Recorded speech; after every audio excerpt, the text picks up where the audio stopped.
Alors, aujourd'hui, on s'attaque à un sujet crucial. Comment on passe de l'incertitude, des décisions un peu prises au feeling, à une véritable feuille de route, claire et solide.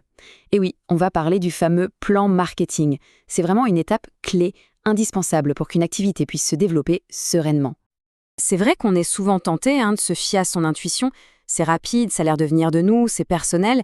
Mais la vraie question, c'est est-ce que c'est vraiment la meilleure manière de piloter une entreprise sur le long terme? C'est un peu la question de fond qu'on va creuser ensemble.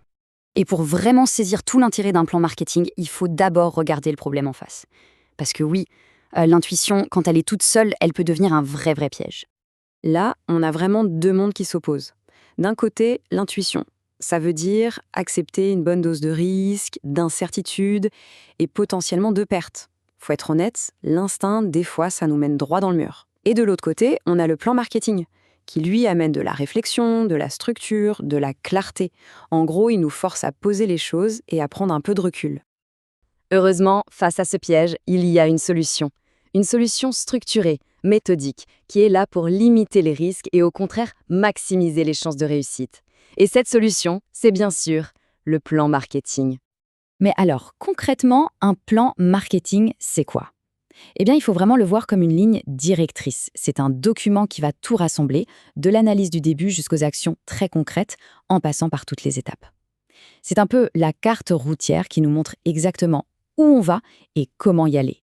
Et le truc qui est vraiment crucial avec ce plan, c'est qu'il nous oblige à nous poser et à répondre à des questions essentielles. Du genre, bon, quels clients on veut vraiment toucher? Et pourquoi eux?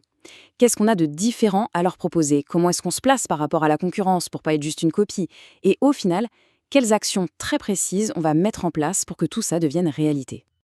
Ok, maintenant on voit un peu mieux ce que c'est. Mais pourquoi c'est si important au fond? Parce qu'un plan marketing, attention, c'est pas juste un bout de papier administratif, c'est un vrai outil stratégique avec plein de fonctions différentes. Sa première mission, et c'est sans doute la plus vitale, c'est de réduire les risques. C'est simple, en nous forçant à analyser et à réfléchir, il nous évite de passer complètement à côté d'un marché, ou pire, de prendre des décisions qui coûtent cher, juste basées sur une vague impression. Et là, on voit bien à quel point c'est un outil polyvalent. D'abord, c'est un outil de pilotage pour voir où on en est, suivre les progrès. C'est aussi un super support de communication pour que tout le monde dans l'équipe soit sur la même longueur d'onde. C'est une base d'argumentation en béton pour aller voir des partenaires ou des investisseurs. Et bien sûr, c'est un cadre d'analyse pour évaluer ce qui marche et ce qui ne marche pas. Bon, son rôle stratégique est clair maintenant. Voyons comment on le fabrique, ce fameux plan. Comment on passe de la grande vision à des actions bien concrètes, bien mesurables sur le terrain. Alors le processus est assez logique, il se fait en 5 étapes. On commence toujours par l'analyse. On étudie le marché, souvent avec un outil comme le SWOT, pour analyser les forces, faiblesses, opportunités et menaces. Une fois que c'est fait, on se fixe des objectifs clairs. À partir de là, on construit la stratégie globale. C'est de cette stratégie que va découler le plan d'action bien détaillé. Et la dernière étape, évidemment, c'est le pilotage. On suit tout ça et on coordonne les actions. J'adore cette analogie parce qu'elle est hyper parlante. La stratégie, c'est la grande vision, c'est le plan pour gagner la guerre en quelque sorte. Le plan d'action, lui, c'est le terrain. Ce sont les différentes batailles qu'on va mener pour appliquer cette stratégie. C'est vraiment deux choses distinctes, mais qui ne peuvent absolument pas aller l'une sans l'autre. Et attention, l'ordre dans lequel on fait les choses est primordial. On ne se jette pas tête la première dans des actions, genre poster sur les réseaux sociaux au hasard sans savoir pourquoi on le fait. Non. D'abord, on réfléchit à la stratégie. Et c'est seulement après qu'on définit les actions qui vont venir la nourrir. Ça, c'est vraiment la clé du succès.